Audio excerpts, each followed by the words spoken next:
આજે ગુજરાતના મુખ્યમંત્રીશ્રીને અમારા વિસ્તાર વાવ, સુઈગામ, થરાદ અને ભાભર વિસ્તારમાં જે પૂરના લીધે જે ખેડૂતોને ખૂબ જ મોટું નુકસાન થયું છે એના માટે રજૂઆત કરી છે.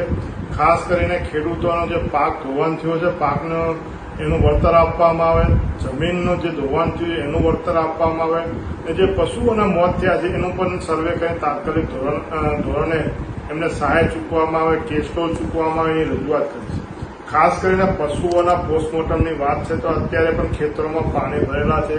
છેલ્લા 5-6 દિવસથી લગભગ 10,000 કરતાં પણ વધુ પશુઓના મોત થયા છે.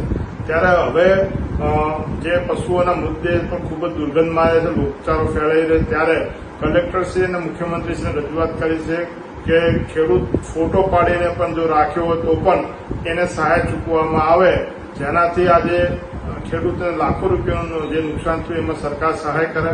સરકારને પણ વિનંતી છે કે જે ખેતીવાડીમાં સહાયની જે નીતિ બનાવે એમાં પણ મોટું મન રાખીને, કેમ કે આ ખેડૂત 1 વર્ષ નહીં પણ લગભગ 3 વર્ષ પાછો પડ્યો એટલું બધું નુકસાન થયું છે.